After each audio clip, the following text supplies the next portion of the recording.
Good morning दोस्तों, स्वागत है आपके अपने ही चैनल DL8 क्लासेस में। आशा करते हैं आप लोगों ने इंडिपेंडेंस डे बहुत ही अच्छे तरह से सेलिब्रेट किया होगा अपने अपने जगहों पे। और चलिए, सेलिब्रेट करने के साथ ही अब हम लोग थोड़ा पढ़ाई पे ध्यान देते हैं और देखते हैं आज का जो हमारा टॉपिक होने वाला है इंग्लिश प्रैक्टिस सेट में। वो आज का हमारा टॉपिक रहेगा टेंसेस और पैसिव्स में। मैंने पिछले वाले टॉपिक से 100 क्वेश्चन पूरे करा दिए, इस टॉपिक से भी हम लोग 100 क्वेश्चन पूरे करेंगे। बिकॉज ये जितने भी टॉपिक्स मैं करा रहा हूँ वो एग्ज़ाम में मोस्टली पूछे जाते हैं इन टॉपिकों से क्वेश्चंस। और साथ ही जो हमारा जो 10 क्वेश्चन रहेगा वो आज हमारे साइनोनिम्स के रहेंगे। तो आप सेशन में लास्ट तक बने रहेंगे। तो चलिए बिना देरी किए हुए आज का हम अपना पहला क्वेश्चन शुरू करते हैं।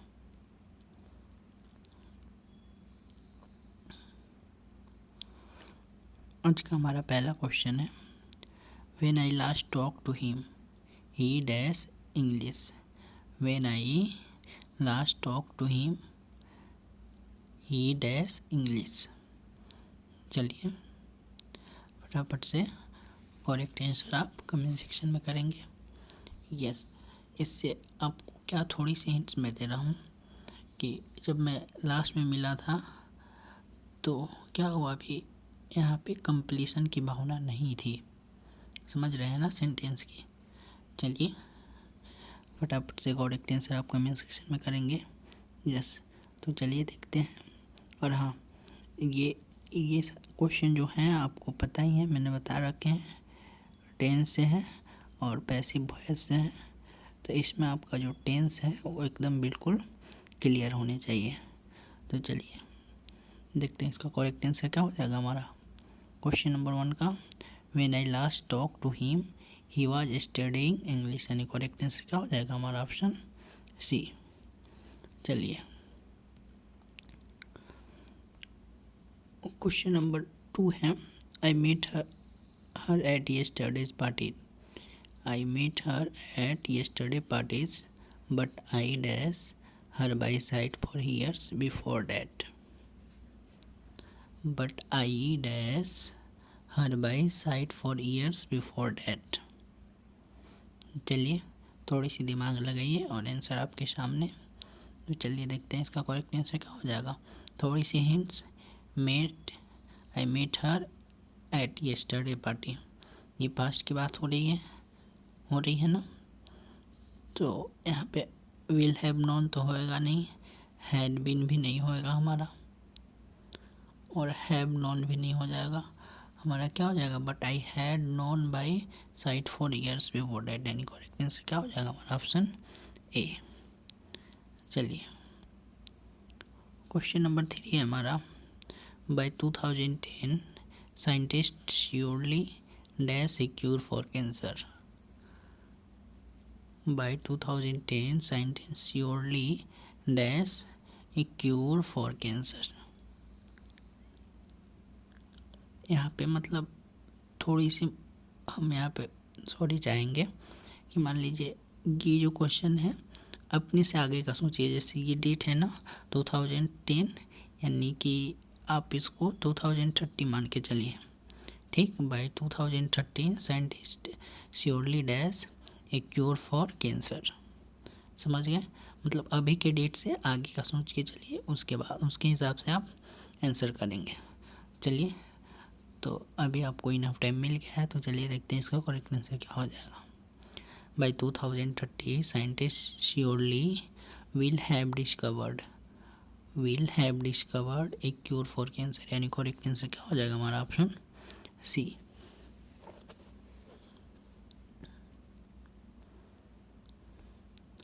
चलिए क्वेश्चन नंबर है, since the day he dash ill he dash a lot of readings। since the day he dash ill he dash a lot of readings। वैसे since और for का यूज आपको पता होनी चाहिए, यहाँ पे तो नहीं है स्पेसिफिक, बट ये मैं कितनी बार बता चुका हूँ थ्योरी क्लासेस में और साथ ही हम प्रैक्टिस सेशंस में। since हमारा क्या होता है, हमेशा पॉइंट ऑफ टाइम के लिए यूज होता है, और जो फॉर होता है वो हमेशा पीरियड ऑफ टाइम्स के लिए यूज होता है। ये आपको कॉमन सी बात आपको पता होनी चाहिए थी। तो चलिए क्वेश्चन नंबर 4 का आपको करते हैं, बहुत सारी टाइम मिल गई हुई। तो चलिए देखते हैं इसका करेक्ट आंसर क्या हो जाएगा। Since the day he was ill he has done a lot of reading, यानी करेक्ट आंसर क्या हो जाएगा हमारा ऑप्शन सी।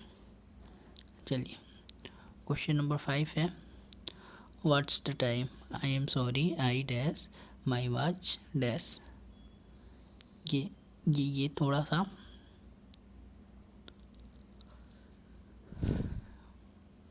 सा यहाँ पे प्रेजेंट की बात हो रही है ना। व्हाट्स द टाइम, अभी समय कितना समय, तो प्रेजेंट में ही पूछा जाएगा। क्यों? तो चलिए थोड़ा सा दिमाग लगाएं और आंसर आपके सामने।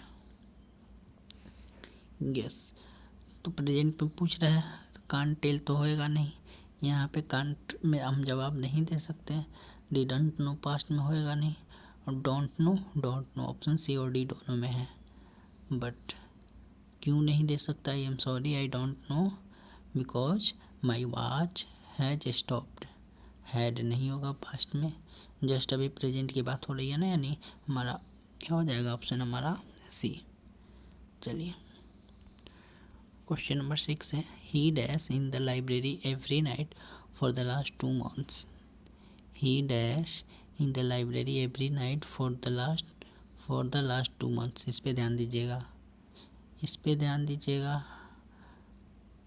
Every night for the last 2 months, समझ गए। तो चलिए ये इतना हिंट्स काफ़ी है, नहीं क्या हो जाएगा हमारा करेक्ट आंसर।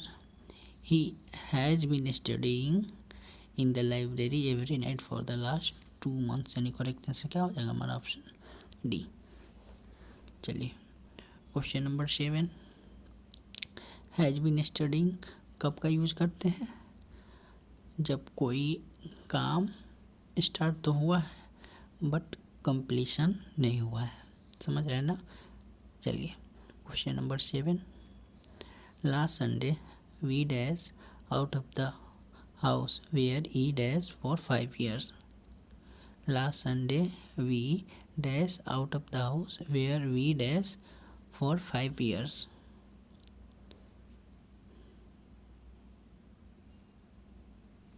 चलिए लास्ट संडे, सारे हिंट्स तो क्वेश्चन में दिए ही रहते हैं, बस आपको थोड़ी सी सतर्क होने की ज़रूरत है। तो चलिए लास्ट संडे कुछ याद कीजिए, थोड़ा सा रिलेट कीजिए और उसके हिसाब से आप करेक्ट आंसर करने की ट्राई कीजिए। तो चलिए देखते हैं इसका करेक्ट आंसर क्या हो जाएगा हमारा। लास्ट संडे तो हैड नहीं, हैव मूव्ड भी नहीं, विल मूव नहीं, ये पास्ट की ही बात हो रही है, यानी कि last Sunday we moved out of the house where we had lived for 5 years, यानी करेक्ट आंसर क्या हो जाएगा हमारा ऑप्शन सी।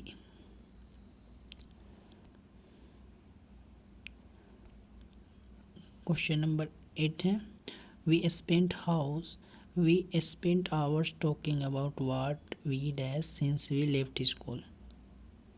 ये आपके साथ भी होता है, कौन से टेंस में कुछ होएगा। चलिए स्कूल की बात हो रही है, since we left school, point of time की बात हो रही है ना, since we left the school. चलिए ये तो खैर ये दूसरी इन्फॉर्मेशन हुई, और हाँ इसके हिसाब से आप करेक्ट आंसर करेंगे। तो चलिए देखते हैं, आप स्कूल छोड़े मतलब आपको ये इमेजिन करके चलना है कि आप बड़े हो गए हैं, ठीक।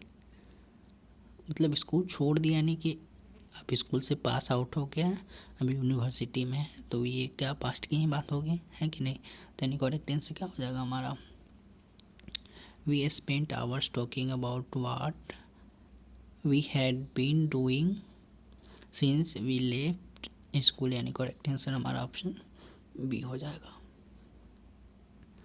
चलिए next question number 9, they they dash married but in the in they change their mind. ये क्वेश्चन मैंने कितने बार करा रखे हैं, सेम। थोड़ी सी टेंस की यहाँ पे ज़रूरत है और आंसर आपके सामने है।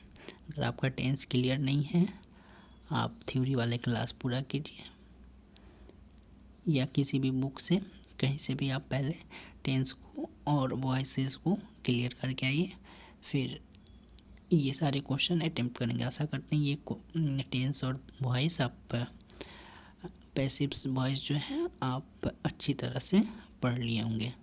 तो चलिए देखते हैं इसका करेक्ट आंसर क्या हो जाएगा। They dash married but in the in they change their mind. They were going to get married, जा रहे थे बट इन में दे चेंज देयर माइंड। यानी करेक्ट आंसर क्या हो जाएगा हमारा option C.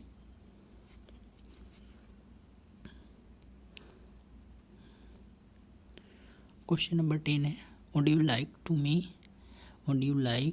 Me to give Mike a message for you. Would you like me to give Mike message for you. Oh I don't want to trouble you. Oh I don't want to trouble you. It's no trouble really, I dash Mike tomorrow anyway.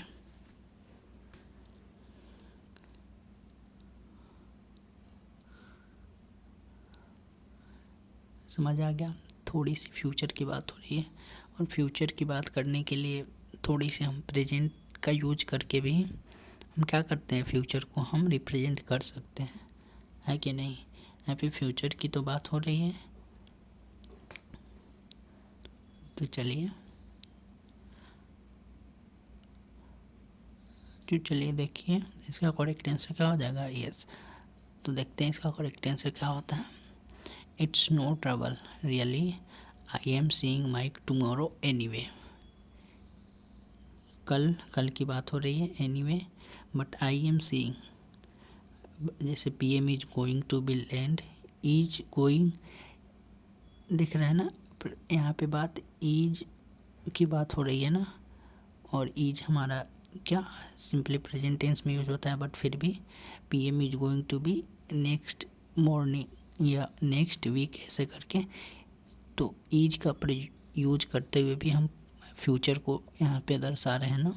Similarly यहाँ पे it's no trouble really, I am seeing Mike tomorrow anyway, मतलब मैं कल mic को कैसे भी करके देखूँगा। समझ आया। सिंपल प्रेजेंट में कंटिन्यूअस, सिंपल प्रेजेंट कंटिन्यूअस का यूज करते हुए हम फ्यूचर को यहाँ पे दर्शाते हैं, बाकी तो यहाँ पे है नहीं।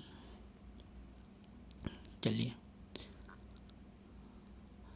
नेक्स्ट क्वेश्चन है हमारा question number 11। When I counted my change I realised, when I counted my change I realised they dash me $3 too much। When I counted my change, I realized they dash me $3 too much। Yes, realized क्या बात पहले की है, यानी correct answer अभी आपके सामने होना चाहिए। तो चलिए देखते हैं इसका करेक्ट आंसर क्या हो जाएगा।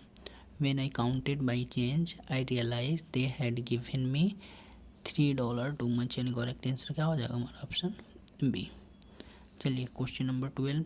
When he had counted his change, when he had counted his change he dash it in his pocket, he dash it in his pocket. चलिए थोड़ी सी दिमाग लगाएं। यस, तो करेक्ट आंसर क्या हो जाएगा हमारा। When he had counted his change he put it in his pocket, यानी करेक्ट आंसर हमारा क्या हो जाएगा हमारा ऑप्शन बी।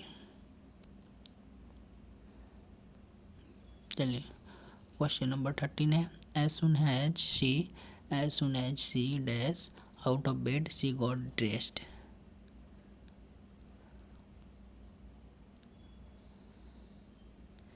चलिए शी गॉट ड्रेस्ड यहाँ से भी आप पता लगा सकते हैं, और as soon as she out of bed यानी कहीं ना कहीं सी गॉट रेस्ट, ये पास्ट की बात हो रही है, यानी करेक्ट आंसर क्या हो जाएगा हमारा ऑप्शन यस।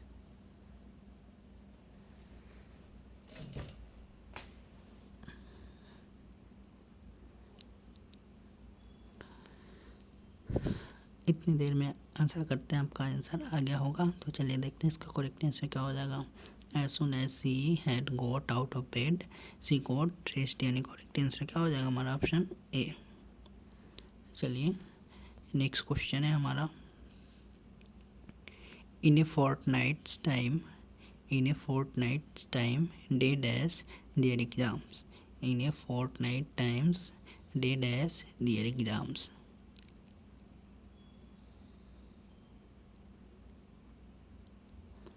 चलिए फटाफट से कमेंट सेक्शन में करेक्ट आंसर करेंगे। थोड़ी सी दिमाग लगाए, मैंने बोला पहले टेंस क्लियर कीजिए फिर ये आप क्वेश्चन कर पाएंगे। बहुत से बच्चे यहाँ पे करेक्ट आंसर कर भी रहे हैं। तो चलिए देखते हैं इसका करेक्ट आंसर क्या हो जाएगा। In a fortnight times in a fortnight's time they will have taken their exams, यानी करेक्ट आंसर क्या हो जाएगा हमारा ऑप्शन बी। क्वेश्चन नंबर 15 है हमारा। They were very rude to us we dash there again.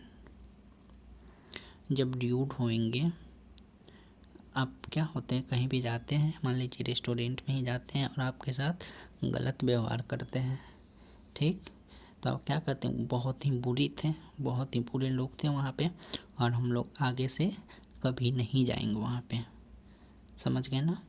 यानी पहले तो उसकी हम पास्ट में बात करेंगे, उसके बाद हम फ्यूचर की सोचेंगे ना। यानी करेक्ट आंसर क्या हो जाएगा हमारा option, they were going to us they were very rude to us we want to go there again, यानी करेक्ट आंसर क्या हो जाएगा हमारा option A.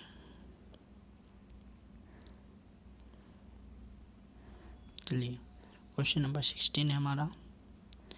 In about 40 years time we will probably dash on pills।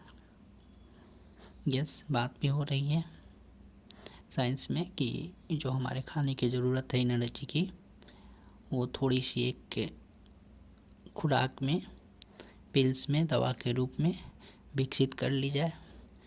तो चलिए ये किसकी बात हो रही है, फ्यूचर की बात हो रही है ना, बट यहाँ पे पैसिव्स की बात भी हो रही है, कहीं ना कहीं यहाँ पे पैसिव वॉइस की भी बात हो रही है। तो यानी करेक्ट आंसर क्या हो जाएगा हमारा, in about 40 years way will probably be living on pills, यानी करेक्ट आंसर क्या हो जाएगा हमारा ऑप्शन ए। चलिए क्वेश्चन नंबर 17 है। Why have you set your alarm alarm clock to go off at 5:30 because I dash then I have to catch the early train। चलिए ये अपने से रिलेट करके भी इस टेंस का पता लगा सकते हैं। और सिमिलरली मैंने एक कंसेप्ट बताया था कि सिंपल प्रेजेंट कंटिन्यूअस का यूज करके आप जनरली फ्यूचर को दर्शा सकते हैं, है कि नहीं। चलिए बट वो क्या होना चाहिए, कंटिन्यूअस, मैंने बता दिया। तो चलिए देखते हैं इसका करेक्ट आंसर क्या हो जाएगा। Because I am going to get up then I have to catch the early train, यानी करेक्ट आंसर क्या हो जाएगा हमारा ऑप्शन सी हो जाएगा। चलिए क्वेश्चन नंबर 18 है हमारा। I have planned my future for the next 5 years। That is very clever of you। What does when you retire। Obviously ये फ्यूचर की ही बात हो रही है और सेम कंसेप्ट है यहाँ पे हमारा। विल डू का हम यूज नहीं करेंगे, व्हाट विल यू डू का भी यूज, हैव डन का भी नहीं, व्हाट डू यू डू ये भी हमारा तो नहीं होगा सिंपल प्रेजेंट में, यानी फ्यूचर की बात हो रही है। यानी कि what are you going to do when you retire, यानी करेक्ट आंसर क्या हो जाएगा हमारा ऑप्शन बी। आज का second last question, you will feel a lot better after you dash a rest. You will feel a lot better after you dash a rest, कब होगा, कब होगा ऐसे? Yes, you will feel a lot better after you have had a rest, करते तुम बहुत ही अच्छा feel करते अगर if you have had a rest, यानी रेस्ट कर लिए होते, यानी करेक्ट आंसर क्या हो जाएगा हमारा option B.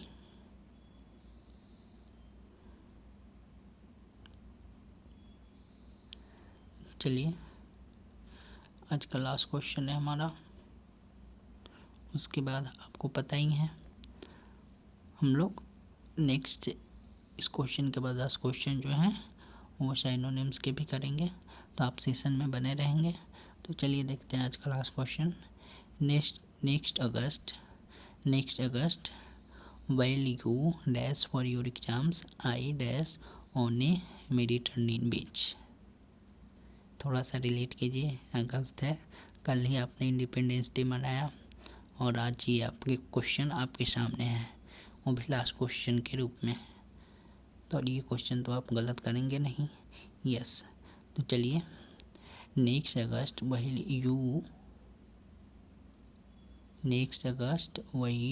you are preparing for exams I will be on a Mediterranean beach, यानी मैं वैकेशन पे रहूँगा, यानी करेक्ट आंसर क्या हो जाएगा हमारा ऑप्शन ए। आशा करते हैं ये सेशन आपको बहुत ही पसंद आई होगी, और हाँ आपका जो मार्क्स है 20 आउट ऑफ 20 में आपका कितना वो कमेंट सेक्शन में करना ना भूलेंगे, ताकि पता चले कि आपकी जो तैयारी है वो कैसी चल रही है। तो चलिए बिना देरी किए हुए अब हम लोग साइनोनिम्स वाले सेशन पे चलते हैं। तो चलिए बिना देरी किए हुए हम लोग पहला क्वेश्चन स्टार्ट करते हैं। पिछले सेशन में हम लोग क्वेश्चन नंबर 100 तक कर चुके थे, हम लोग क्वेश्चन नंबर 101 से करेंगे। हम सिर्फ 1 2 करके बोलेंगे, 0 1 शुरू वाला लास्ट वाला 2 डिजिट हम छोड़ के यानी 1 बोलेंगे, यानी क्वेश्चन नंबर 1। तो चलिए आज का पहला क्वेश्चन 1 देखते हैं हमारा। आइडेंटिफाई, क्या करना है आपको, साइनोनिम्स, इस वर्ड का आपको ऑप्शन से साइनोनिम्स वर्ड्स देख के उसको कमेंट सेक्शन में करना है, ठीक। और ये सारे कॉमन्स वर्ड हैं, ऐसे एग्जाम्स में पूछे जाते हैं। आपको क्या करने हैं, अगर जैसे ऑप्शंस का मीनिंग नहीं पता है तो इसको भी आप नोट डाउन करेंगे अपनी कॉपी में, ठीक। और इसका भी मीनिंग आप कहीं से भी ढूंढिए और इसका मीनिंग आपको पता होने चाहिए। तो चलिए देखते हैं आइडेंटिफाई का जो हमारा करेक्ट साइनोनिम्स क्या हो जाएगा। किसी भी चीज़ को आइडेंटिफाई करते हैं यानी उसको हम रिकॉग्नाइज करते हैं। चलिए क्वेश्चन नंबर 2 है बेक। बेक से याद आया क्या, आई बेक टू से होता था ना बचपन में जब एप्लीकेशन लिखा करते थे, भूल गए, नहीं भूले, तो चलिए इसका भी मीनिंग आपको पता होनी चाहिए थी। तो बेक का करेक्ट साइनोनिम्स क्या हो जाएगा हमारा ऑप्शन बी, इम्प्लोर। चलिए क्वेश्चन नंबर 3 है स्पेल। ये भी बहुत अच्छा वर्ड है, अगर आप क्रिकेट देख रहे होंगे, देखते हैं टेस्ट क्रिकेट, तो फर्स्ट स्पेल में बोला जाता है ना, फर्स्ट स्पेल, सेकेंड स्पेल, और फिर ऐसे करके आते हैं ना बॉलर्स, समझ गए। यानी स्पेल का मीनिंग क्या हो जाएगा हमारा करेक्ट साइनोनिम्स हमारा ऑप्शन बी, पीरियड। चलिए क्वेश्चन नंबर 4 है हमारा डिलाइट। डिलाइट की तो बहुत ही अच्छी वर्ड है, बहुत ही ज़्यादा खुशी होने की बात होती है ना जब डिलाइट होते हैं, बहुत ही खुशी, यानी कि क्या हो जाएगा हमारा करेक्ट साइनोनिम्स डिलाइट का हमारा ऑप्शन बी, जॉय। चलिए क्वेश्चन नंबर 5 है। देखिए इसमें कोई ग्रामर वाली रूल है नहीं या कुछ भी समझाने वाली, इसलिए इसमें थोड़ा सा भी टाइम नहीं लेना है और फटाफट से आपको कमेंट सेक्शन में आंसर करना है। ये कब रहेगा? जब आपके पास वर्ड पावर रहेगा। तो चलिए देखते हैं। जेन्यून, जेन्युइन का करेक्ट सिनोनिम्स क्या हो जाएगा? यस, जेन्युइन का तो फेक होएगा नहीं, फॉल्स होएगा नहीं, समझ रहे हैं ना? क्या हो जाएगा हमारा? यस, काउंटरफिट भी नहीं होगा। जेन्युइन का हमारा ऑथेंटिक यानी ऑप्शन डी हो जाएगा। चलिए क्वेश्चन नंबर 6 है। डैमेज, डैमेज का यस करेक्ट आंसर क्या हो जाएगा हमारा? मेंड होएगा नहीं, फिक्स होएगा नहीं, इंसाइट होएगा नहीं। ये सारे वर्ड्स की मीनिंग आपको आने चाहिए थे, नहीं आया आप नोट डाउन कीजिए और इसका मीनिंग आप खुद से ढूंढेंगे, ये आपकी जिम्मेदारी है। डैमेज का करेक्ट सिनोनिम्स क्या हो जाएगा हमारा? Option D, ravage. चलिए क्वेश्चन नंबर 7 है। यूजअप, यूजअप यस, यूजअप का स्टैक तो होएगा नहीं, ड्रॉ अप भी नहीं होगा, पुट बाय भी नहीं होगा, यानी यूजअप का क्या हो जाएगा हमारा? कितना यूज कर लिया, नहीं कंज्यूम कर लिए। चलिए क्वेश्चन नंबर 8 है हमारा। बिहेवियर, बिहेवियर है कि नहीं आपके साथ? ये तो बहुत ही कॉमन वर्ड है, स्वभाव वाली बात है। तो इसका देखते हैं, इसका करेक्ट सिनोनिम्स क्या हो जाएगा हमारा? बिहेवियर का बिजनेस होएगा नहीं, यस कंडक्ट हो जाएगा, कंडक्ट ही होएगा, बाकी कनेक्शन और कंटेनर नहीं हो जाएगा। चलिए सेकेंड लास्ट क्वेश्चन है हमारा। स्टेशनरी, आप पढ़ रहे हैं और स्टेशनरी के बारे में ना पता हो, ऐसे कैसे हो जाए? होता है ना, बचपन की दिन याद कीजिए, एक स्टेशनरी ऑब्जेक्ट होते थे, समझ गए, और एक मूविंग ऑब्जेक्ट होते थे ना, यानी कि स्टेशनरी जो स्थिर होते थे और मूविंग ऑब्जेक्ट्स होते थे, यानी स्टेशनरी मीन्स क्या हो जाएगा हमारा? ऑप्शन यस डी, स्टील, यानी कि जो स्थिर होते थे। चलिए लास्ट का, आज का last question, walk over. Walk over समझ गए कब होते हैं? जब दुश्मन को आप वॉक ओवर कर देते हैं, यानी कि उसको डिफीट कर देते हैं ना, हरा देते हैं, ये बाकी नहीं होंगे, यानी करेक्ट आंसर क्या हो जाएगा हमारा? Option B. चलिए इस 10 सिनोनिम्स वाले क्वेश्चन में भी आपका जो मार्क्स आया उसको आप कमेंट सेक्शन में करना ना भूलेंगे, और साथ ही अगर ये सेशन आपको पसंद आए तो अपने दोस्तों के साथ शेयर करना ना भूलेंगे। चलिए आज के लिए बस इतना ही, धन्यवाद।